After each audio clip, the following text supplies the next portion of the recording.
time, your gateway to the world. AFR! American Freedom Radio. Give it to them.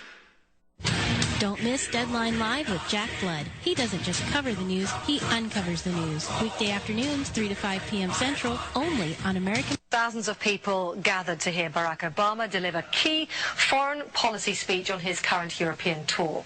The Democratic presidential hopeful laid out his vision for America's place in a new world order, saying he was speaking as a proud citizen of the United States and a fellow citizen of the world.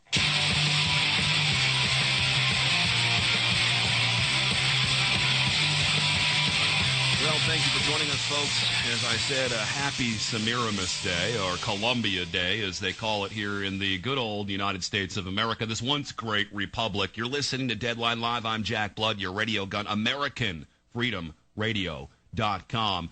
Our guest here on the program today is none other than David Icke. David has been on the show countless times, and I believe this is the third Columbus Day he's joined us. He is the British author, expert, and public speaker. He's written over 16 books, traveled to over 40 countries since 1990. His research exposes the Big Brother fascist dictatorship predicted by George Orwell in his book, 1984, though I've come to realize that it is more like Brave New World. They've got to get your permission for all of this, folks. But David joins us. I'm very honored to have him, and we'll be seeing him next week in Phoenix, Arizona, actually this Saturday. David, been a while. Good to have you on the show, buddy. Yeah, thanks, Jack.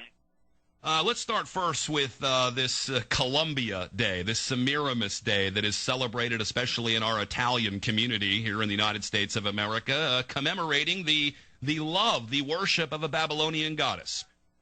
Well, yeah, and I'm learning even more and more about the background to that, which I'm going to talk about in Phoenix. But certainly on that level, in Babylon, they had a trinity of Nimrod, the father god, the son of God, the virgin-born son, they called Tammuz or Ninus, and then they had Queen Semiramis, also known as Ishtar and Lilith and many other names, who was the moon goddess, if you like, figure. And they used to symbolize her as a dove. And when these bloodlines and the Babylonian church was relocated to Rome, became the Roman Church, they and the other expressions of Roman belief worshipped her as Venus Columba, Venus the dove. And what we have in French still today, the word for dove is Columba. And when you look at the District of Columbia, the University of Columbia, Columbia Broadcasting, these are all names, codes for the goddess of Babylon. And of course, the goddess of Babylon is on public display in New York Harbor, called the Statue of Liberty. When you look at the way that they depicted Queen Semiramis with the points around the head, etc., it's a mirror of the Statue of Liberty, which came from where? It came from French Freemasons in Paris, who have a replica, an exact replica, on an island in the River Seine in Paris. And the goddess of the French Republic is, again, a Semiramis lookalike. You look at the goddess of Columbia, it's a Semiramis Statue of Liberty lookalike. So these things are on public display all around us. And funnily enough, one of the ways, Jack, that they used to symbolize Queen Semiramis was as an owl. And if you just look at the road system around the Congress building, just get a street plan, or go on Google or whatever, and look at the street plan around the Congress building, Capitol Hill, and you'll see that the road system within that complex clearly, not even, is it what you think? Absolutely. David, they showed it on Fox News. The Capitol Hill is in its belly. So symbolic. And that's why they worship that 40-foot stone owl at Bohemian Grove every summer. Otherwise known as Minerva. We have a 33-stone owl building, by the way, here in Austin, Texas, overlooking us. And also we have Minerva on top of our state capitol building. They were doing some kind of a piece on Freemasonry on Fox News a couple of weeks ago. We have this clip at deadlinelive.info, and they were showing the very map you were just referencing.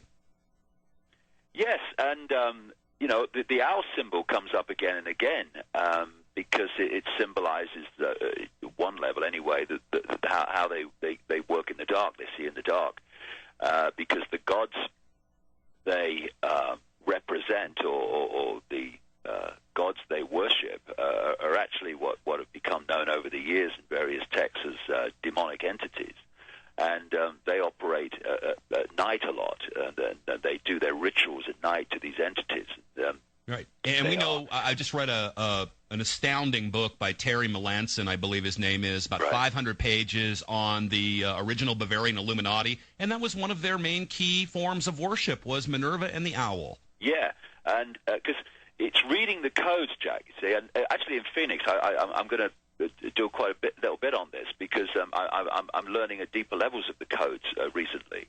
But there are entities that are worshipped and are, if you like, masters of the Illuminati bloodlines. The Illuminati bloodlines are interbreeding because they're trying to keep a certain genetic structure, a certain DNA code, which connects them to these demonic entities. That's why they interbreed so incessantly to hold the key, to hold the code. You see, we accept that the aristocratic lines and the royal lines have always interbred because keep the genes up and all that stuff. But these bloodlines also massively go into the people that control the corporations, the governments, the media at ownership level.